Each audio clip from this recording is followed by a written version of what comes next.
All our exes live in Texas. They live in Texas. We're at the brag. We're at the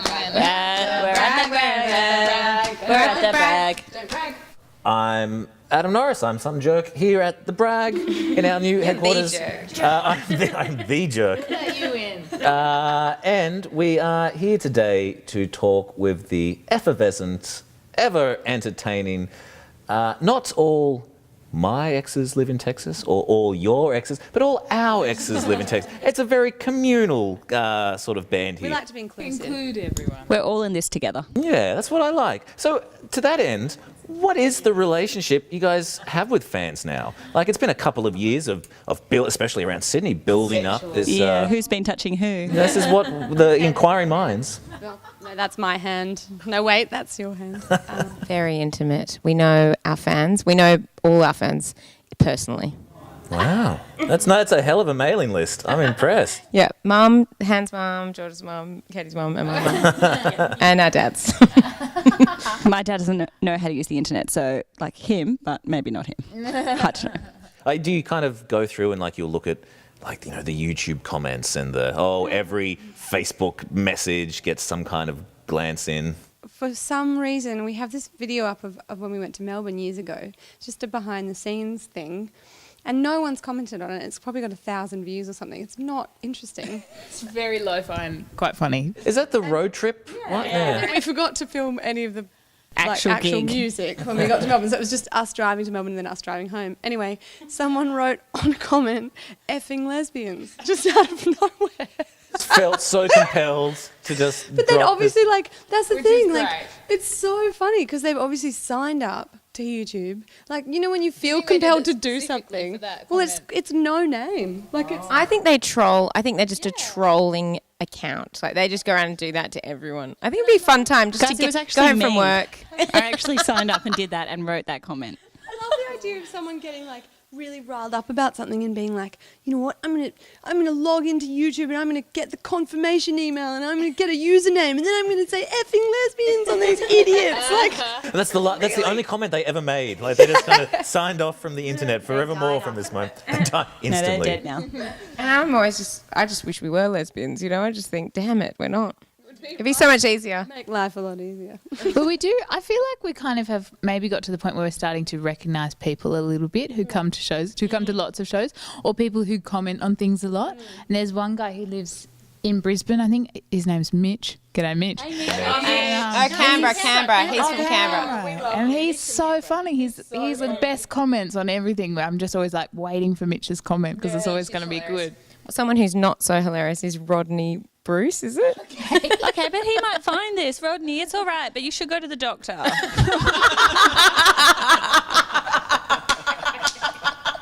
Okay. Wow. I feel it's even worse for poor Mitch now because like now he knows that there's a standard that he has to be maintained. He's so good. He can do it. Fine. He is totally fun. He's very funny. And we met him in Canberra, and the first time he's so dry, and the first time I met him he said something awful, like as a joke, but I didn't know he was kidding. You didn't know And it was Mitch. I got of yeah, the Mitch. exactly. And I got really offended, and later I was like, oh, this guy came up and said, and the others were like, no, that's Mitch from the comments on the Facebook. He was joking. It's hilarious. And it was fine. Why did you get it, Katie? God. Get it through your dumb head. That's Mitch. Cool. But it's all going guns blazing. This is all spectacular stuff. Like how close are you now to being able to quit respective day jobs and build a house out of Cadillacs? It's not, just flew out of my nose because I was laughing at that. Won't be needing this anymore. Well, no, I can't eat for a week. We live off that, all of us. They suckle from my nose teat. Tiny little pieces of cutlery. That's a hilarious joke, Adam. I think you're meaning to be funny. We still haven't quit our day jobs just yet, but we will. Oh, you guys have. We have. I'm just now on Centrelink, living at my mum's house. And I'm laughing, but later I'll cry. I think that's kind of the life of a realistic kind of trajectory for most musicians now, though. It's That's the end point. Living at mum's. Well, I've made it. Cheers, guys. Cheers. So when we fall, What's the story behind the album title? Other than it's almost an anagram of whale elf, which I think is kind of nice. Elliot and whale elf. So it's kind of like, whale, and elf is something small, but like, and whale elf is gotten bigger. It's like your own trajectory. Whales have Christmas too, Adam. Look, and none are disputing this, Georgia. Whale Santa comes down the water chimney. Someone did accidentally call it "We All Fall" the other day, Oh. which is true because we do all fall constantly. I've got bruises everywhere. Oh. Well, I haven't told this story about this thing before. did I mean, yesterday. no, but like not. You can have the long version or the short version. Well, just the really colourful, interesting one that will probably get us arrested later. Good one. Make it up, guys. But so "When We Fall" is a Phosphorescent song of his record, and I went to see him play 2 years ago at the Oxford Arts Factory, and he blew my mind. He was so good. And when I went home, I learnt this song of his, "When We Fall." And when the next day, I got a call saying my grandma was going to pass away. So I went to the airport and I was standing, I was crying, and then Phosphorescent was also he was at the airport with his wife and they were walking past, and I was like, your gig was so good, I just loved it. And they were really, really nice to me and asked me if I was okay and whatever. And then I went to Melbourne, and I flew to Melbourne and I went straight to my grandma's house, and she passed away, and I sang this song, "When We Fall," and it's just like the best. I just bloody love the song anyway. And so when we were coming up with album titles, that's just like a phrase that kind of had always sat with me as like just a huge inspiration, that tune and the story behind it. The thing I also liked about it was kind of that it was like a collective thing. It was like, in my mind, it's like, when I fall, I have the girls, and when Hannah falls, she has the girls. Like, it's like, when we fall, we have each other, kind of a thing. We take each other down. But you mentioned that there is heartbreak in there. There are kind of some personal reflections. I mean, and not to focus too exclusively just on you, Katie, but in the live show, there's certainly you'll kind of throw in a few ex-boyfriend mentions there, which I think kind of suits the band's moniker, to begin with. But Who's Monica? who is this? Wait, who dated Monica? Who is she? Who is she? But you look at a song like Candle, which is really resilient, but even though it does have this imagery of like snuffed candles and kind of doubt in there. And also snuff. Also snuff? A lot of snuff. Yeah, that's the secret to like a hit song. That's enough, guys. That's Enough. I mean, are you all, because you all write individually and then take songs to the group, are you all happy to put yourself on the page, so to speak? Like, yeah, this is, there's no discomfort in like, yeah, I'm totally drawn from life here. This isn't just some kind of odd little fiction. I think I feel like with this band, because we also spend all our time together, and so we know everything about each other. So no matter what or who you write about, when you bring the song to the girls and you play it, they're like, "That's about so and so, isn't it?" It's like it's so obvious, and so it's like you kind of can't avoid but be really honest, because you're just going to be called up on it. You know what I mean? Well, at that time, George brought in Childhood Home, and we were all like, "That's about the home you grew up in, isn't it, George?" It's really obvious. Hey? Damn it! Curse you, Poirot. So, I mean, it's, I've been listening to you guys for years now and kind of, seen how all of these songs have developed. But When We Fall, it's definitely a more expansive sound. I mean, even just having, there's electrics thrown in there. Childhood Home has strings. Devil's Part opens with like a bullwhip or some kind of wonderful cracking there. How have you found being in this position now where you are suddenly being able to kind of pull in all of these different elements and these different sounds to kind of make these songs all the fuller? We decided consciously to do that, I think, because, well, also just to differentiate between the live shows and also our EP that we put out, which was very much similar to what we were doing live. We also just are aware of the fact that having 4 female vocals and 4 quite trebly instruments means that EQ-wise we're all up in the the top end, and we just felt like we needed a bit of grunt and a bit of bottom end. That was kind of part of our modus operandi going into the album recording, and I think we were fairly influenced by some people who were doing more kind of electric guitar kind of stuff in the folk context. Like who? So- Who were some of the, in the collage of inspirations that you might be drawing from here? Who might be other? We cited sort of Sharon Van Etten and Angel Olsen.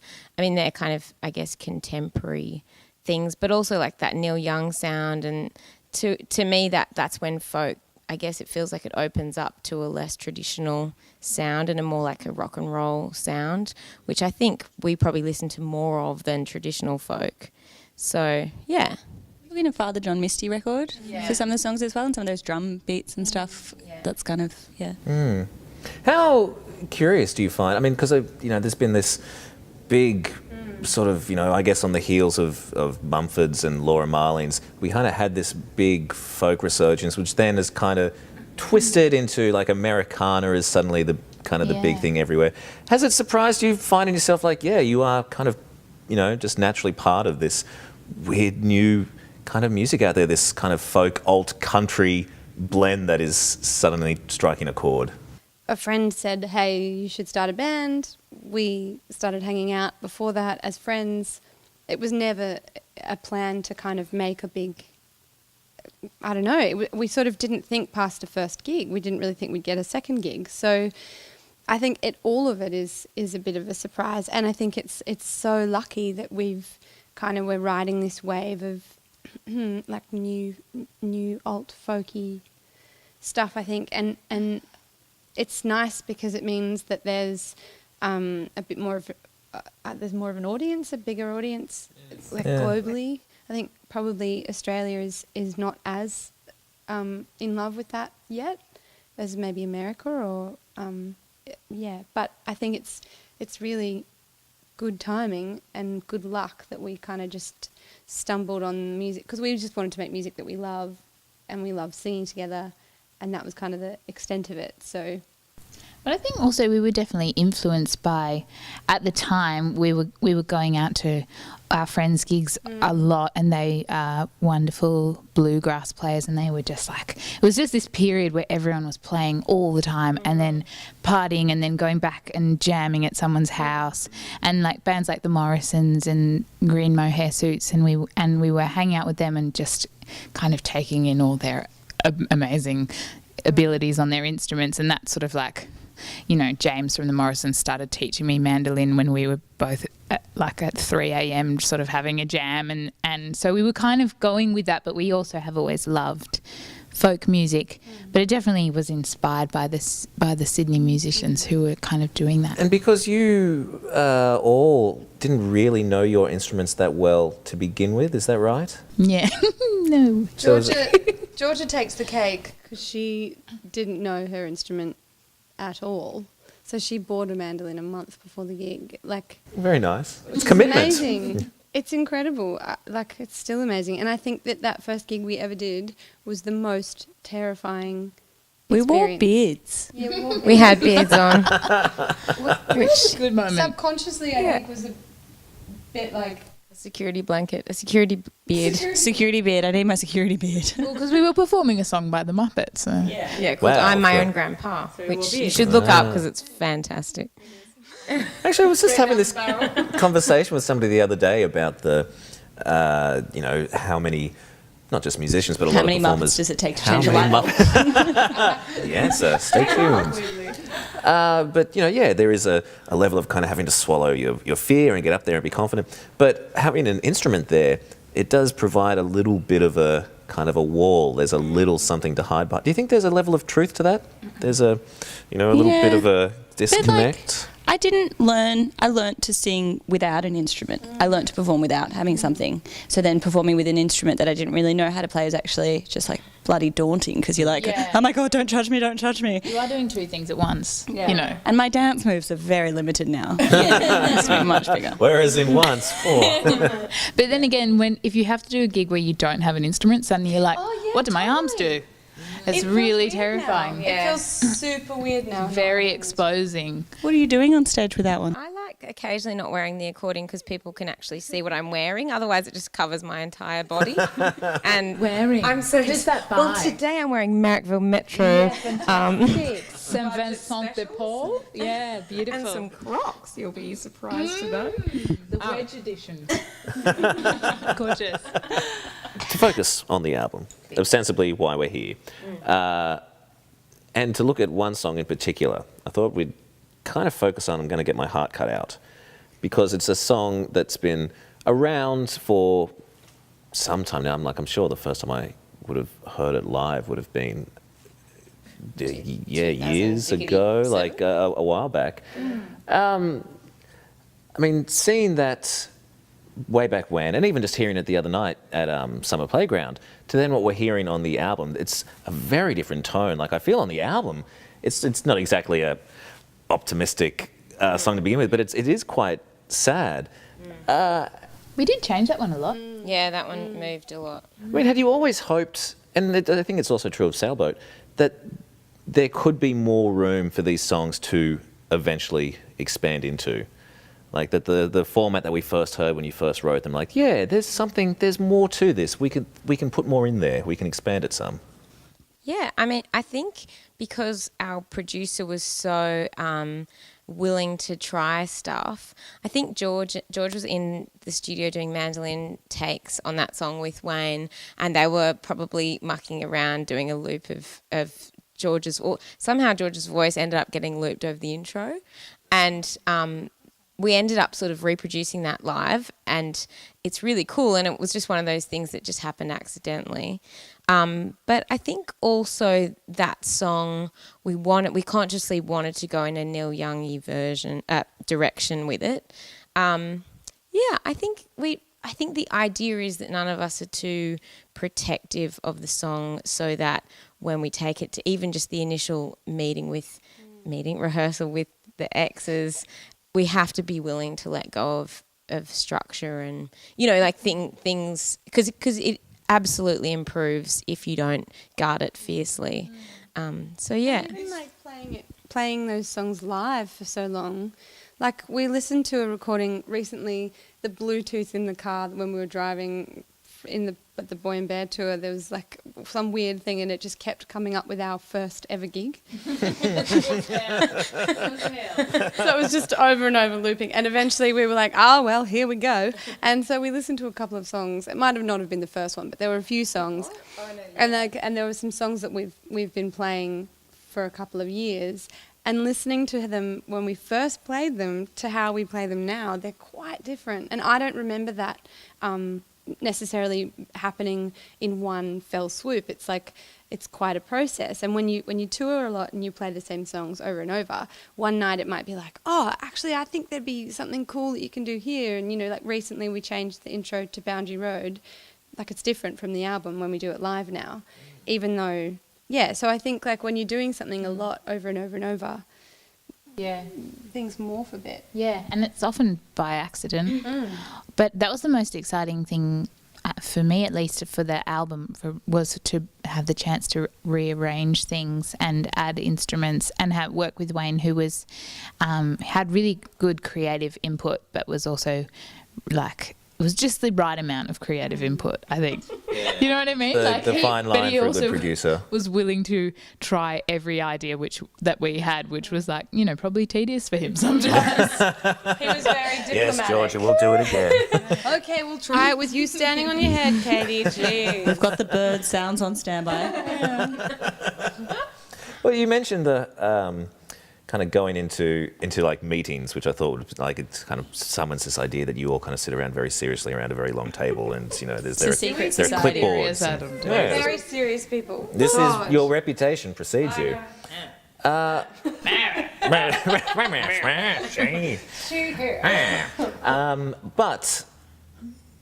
you guys would all trust each other, and you, I guess, perhaps in this context, maybe more importantly, you are familiar with each other's lives enough that you know what you're trying to do, where you're coming from.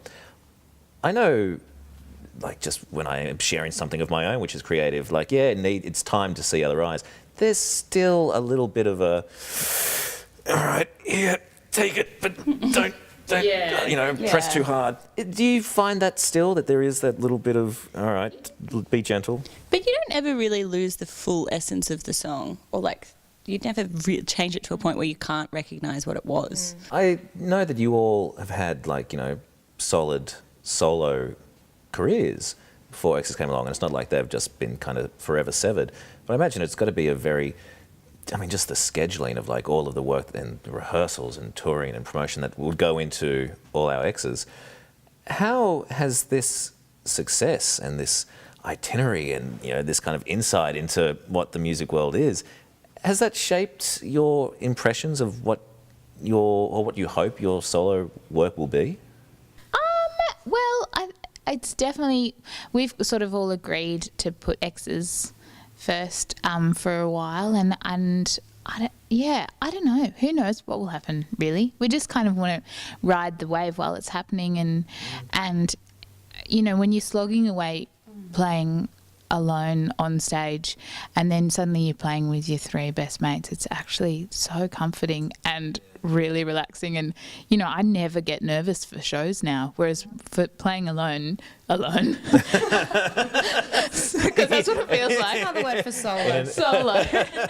Playing solo is quite in an empty terrifying. room. But playing in a group is so much more relaxing, and we get to play each other's songs and we get to sing in harmony and all those things. But that's not to say that we won't still do other things. It's just seeing what happens, really. I think the music, the insight into the industry aspect of it, I think there's no end to the work. As in, you can, it's like a never-ending bar. So there is always something to do, and you're never doing enough, in the sense that there's, you can always get more. So I think there's having, no time. and having four of us doing that, it's like having four solo artists who are just as in love with the music, pushing everything forward. So it actually just means the momentum builds much faster than it would on your own. Even if you have, because we have a manager and we have a booking agent, and then there's four of us furiously working away. And I think that is the biggest thing for me of my solo stuff. I've no doubt I will always make music, but it's really a lot harder than on your own than it is in a lovely, loving group like this. It also feels a bit narcissistic sometimes, just to be like, Alana Stone, here's my new thing. Oh yeah, I've got great stuff coming up. Yeah, it can be lonely and a bit sort of I don't know, weird. It's not good for your mental health. Things, so one day I can hear you play Cats again at some point. This is the end game. Thank you guys. Coming out in October, just after the Exes album, so keep an eye out. South by Southwest is coming up. There are some amazing international showcasings. There is going to be an album tour. What are you kind of, anticipating and excited about over the next couple of months? I think I was excited about meeting Shaky Graves in Austin, actually. I didn't even think of that. That's all I've thought about every day. I think about it every day. No, he's got a really nice girlfriend. I'll find another Texas boyfriend. That's our plan, that's actually. the We've got to thing. get some, Yeah, we're going to legitimise our to band name. Texas for the first time, and so we have to. That's going to work be on a that. very Make whirlwind sort of romance. You need to not just. No, this isn't just like a one-off dalliance. We're talking. No. Has to be an ex. We could set it up now, and to be fair, it could end in 6 months' time. We could start in Texas. Will Can't you you take do that submissions? thing? Can they contact? Some Texas boys or girls contact Absolutely. us? Please call in. And just Right in. 1-800. 555. When We Fall is somehow a person that is there. You better say it's going to be put on. And I was like, no one's putting on When We Fall at 2 a.m. for a banger. How are you introducing it? How are you what is your? If they're a person. Yeah, what's the this is this dear, is When We very Fall. This is blah blah blah blah. Constantly rejected. Very unlucky in love. Their mothers are desperate for them to get married. Oh, that's a tough That's one. a really tough one. I reckon it would be a she. Yeah. It would be a lady. Whoa, Lily. whoa, And she's a lady. She would be. I think she'd be probably Alana's height, with curly blonde hair, big blue eyes, And a nose ring. And a back tattoo. And frightening shoulders right now, might I add. But I don't like people touching me, so this stops the hugging. True, she does. It's also the coat that AJ touched. Jay from the Backstreet Boys touched this and said that it was a cool jacket. So Hannah hasn't watched She's- it. Watched she it. hasn't watched it. She has never removed it since. Cool. Well, thank you. All our exes live in Texas. Alana, Katie, Hannah, this jerk here. Thank you for coming along. And it is a tremendous album. I'm not just saying that because they're here and I have to say it. We look forward to seeing you again at some bright, sunny day. Thank you, the Thanks, Adam. Thank you, the Thanks, Bragg. Thank you, Adam.